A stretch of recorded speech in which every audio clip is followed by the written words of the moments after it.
Hey, they're coming at you today with the topic of the combo potential right now in Star Wars Unlimited and how that's going to impact the meta. Let's dig in. All right, so today I found myself kind of talking through in my playtest group. I'm in the Bothan network. Today, I found myself talking through a topic again and again. And when I find myself like saying the same thing when I'm testing with buddies or testing with people online or whatever, I realize this probably should be like a video idea. And one thing that I've been kind of saying a lot is there seems to be like a really big cheese combo going on right now in Star Wars Unlimited. And today I have a couple kind of like combos I'm going to walk through that are in the meta right now, and I'm probably missing some. So if I'm missing any after this video, place them down below in the comments. But yeah, basically just the amount of combos going on right now. And what I mean by combos, and if you haven't played other trading card games, I'm talking about I'm not talking about things like infinite combos. Like in Magic the Gathering, sometimes you can get like multiple cards out that trigger each other and go infinite, and you can get like infinite life, infinite damage, infinite creatures, and like your opponent basically just loses on the spot. This is not about infinite combos. This is about more than just synergy, right? Synergy is like wing leader on a rebel unit, or fleet lieutenant, or General Veers giving all my Imperials +1/+1. That's just like basic value. Or playing Snoke. It's an 8-costed, really powerful card. It's not really like a combo. It's just like a good card. It adds value. What I'm talking about are combos that basically have all mediocre cards that once assembled, and the cards tend to be very flexible, so the running them is low risk in the deck anyways. Once assembled, they sort of push a bunch of value out on your opponent, so much so that it is almost game over. And so I'm going to talk through a couple of those today. And it's just a common theme I've noticed. So the first one is Boba Yellow. Boba Yellow is in the meta. This deck, these cards that are on my screen right now, all of these cards were present main deck in the Gen Con Yellow Boba that took first place and second place. And this deck is just really strong, right? It plays all the good Boba stuff. But the combos that this deck has are actually, there's more than just one. One of them is Toro. Toro is probably the most powerful combo in the deck.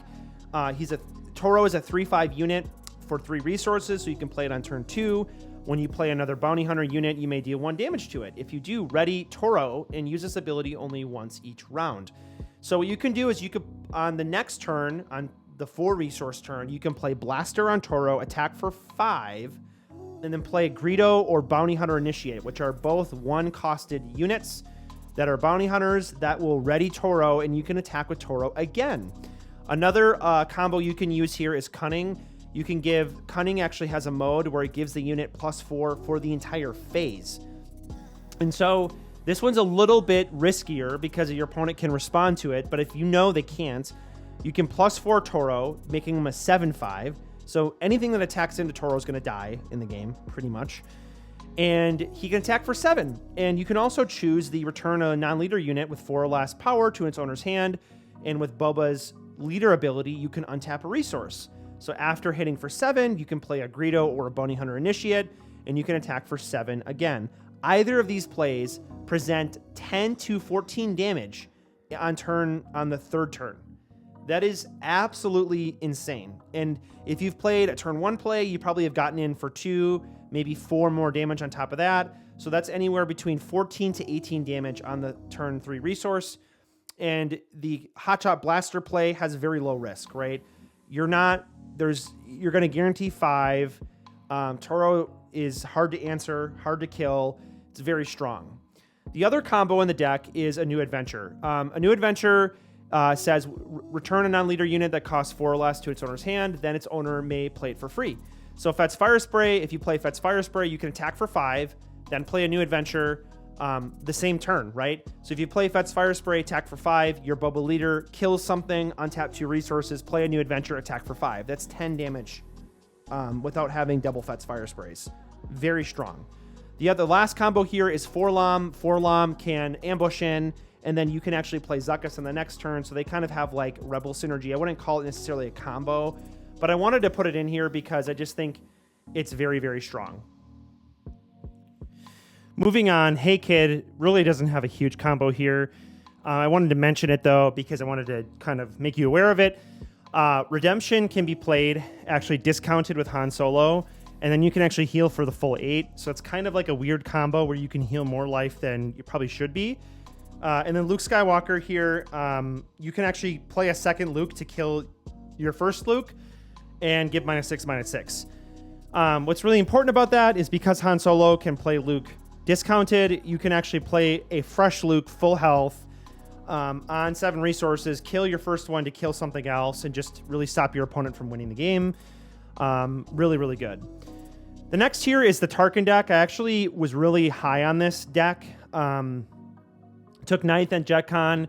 Colby Dameron, he actually put the stream on for Gen Con, and George the Hulk actually decided to put the Darth Vader combo in here. And this is confirmed to work by judges in the judge Discord. So if you play Sneak Attack on 6 resources with Darth Vader, Sneak Attack reads enters play ready. It doesn't say when played, it says enters play ready.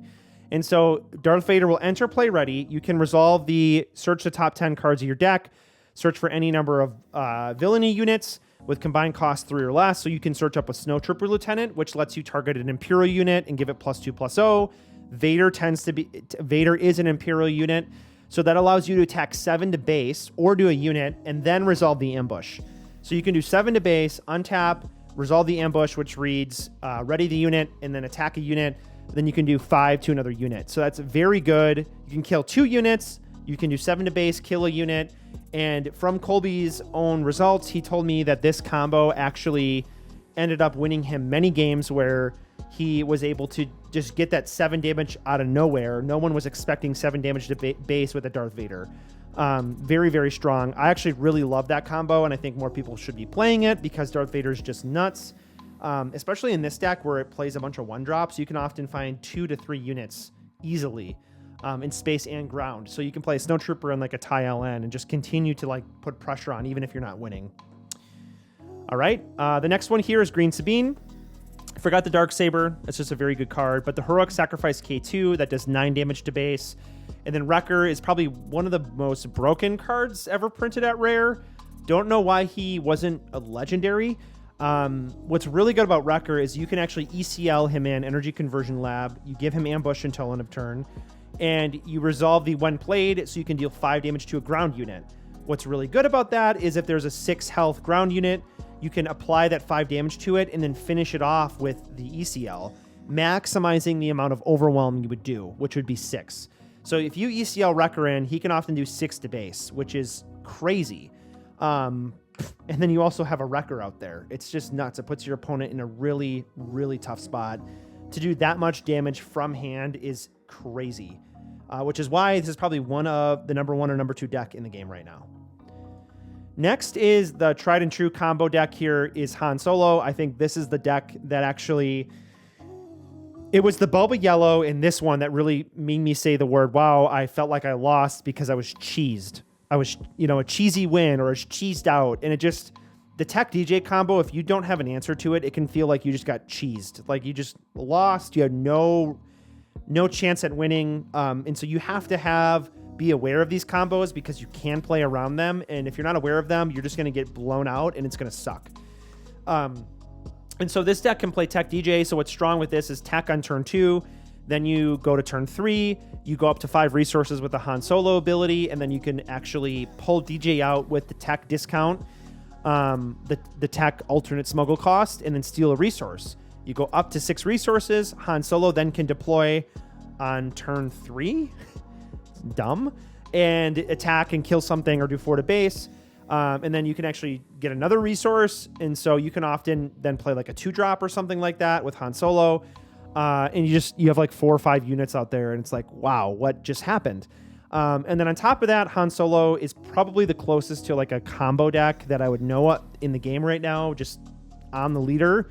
A lot of combo decks in other games like Magic, they want to play a lot of cheap artifacts that get them artificial mana, temporary mana, or temporary resources to help them like cheat out cards that assemble a combo that wins them the game. Han Solo kind of does the same thing, right? He cheats out a bunch of stuff, and then he can then play a 6 or 7 drop or steal a resource or do all these different things. And so I'd say that Han Solo is actually probably the closest to a combo deck that we have. If I were to like say what it is a combo deck. Newer builds are incorporating the Rebel package, so it has an early aggro element, and then it pivots into combo like on the turn 3, turn 4, turn 5. That's really cool, and I think that version is probably the best version out right now. The last one is Bossk. I think Bossk as a leader also screams combo. Like the bounties, you get to double claim bounties with the leader side, and so the leader unit side. And so what you can do is you can get a bounty to pop twice with the leader out, and then you just deploy a bunch of stuff and just win the game, right? You just combo out and win. If your opponent knows how to play around it, sometimes it can really suck where they bounce their own unit to hand and the bounties kind of fall off and things like that. So what can you do, right? So I don't really have all the answers, but I have some here. How to beat these combos, how to play around them. I don't know if you can necessarily beat them. So one is to just be aware of them. I think the number one, the two most important here are going to be the Han combo. Basically have a way to handle DJ. What's nice about Sabine is you can kind of ignore DJ because you don't care. You just want to go fast. But other decks, they're playing ways to basically ambush into DJ and one-shot him. So when they play DJ and steal a resource, they want to have a way to basically one-shot DJ even with that resource stolen. And I think that's very important to play around, and also a way to kind of shut down the Han Solo flip turn, because if you can do either of those things, you greatly increase your odds of winning. And then lastly, how can you deal with Toro and Forlom, right? If the Forlom sticks, and that means that they're going to be able to Zuckus next turn, that's not good for you. And if a Toro sticks with a Blaster or a Cunning and they get in for 14, even though the +4 goes away, yikes, you're going to get hit for a bajillion damage, and you're going to lose the game. The Fet's Fire Spray I'm less concerned about because it's so late game. It is annoying, but like a lot of times these combos, you really have to be worried about them early game when you have less access to answers. And so there's a couple of answers here. One of them is bounce effects. You can Cunning, tap, tap, bounce. That's a very good card. It's played in actually 2 of the combo decks that are in this video. Cantina Bouncer can bounce a unit. Waylay, spare the target, so bounce effects are really good. Spot removal in blue and red, villainy, heroism, or whatever.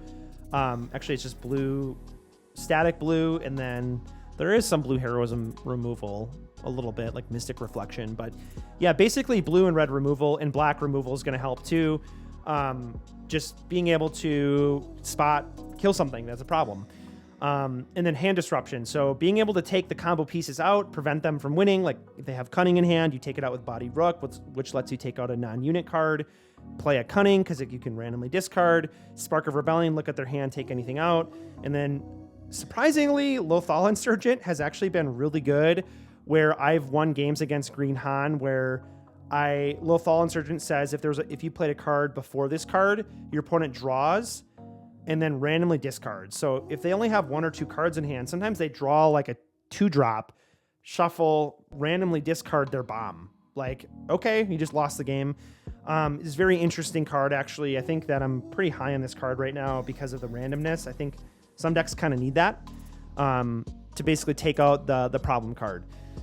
But other than that, I'm curious what you all think. Did I miss any combos that are giving you a problem? What do you think about this for the health of the game? Do you think that it's going to be a problem? Are you happy to see this? Do you think that it's keeping control decks in check?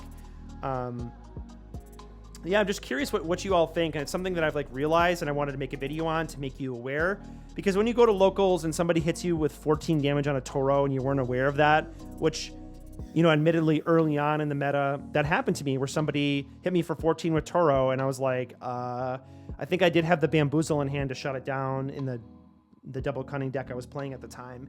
But it's just insane that can happen. So the more aware of it you are, the better player you're going to be. So let me know if this was helpful. Like, comment, subscribe down below if you want to see more of this content. Thank you so much for watching.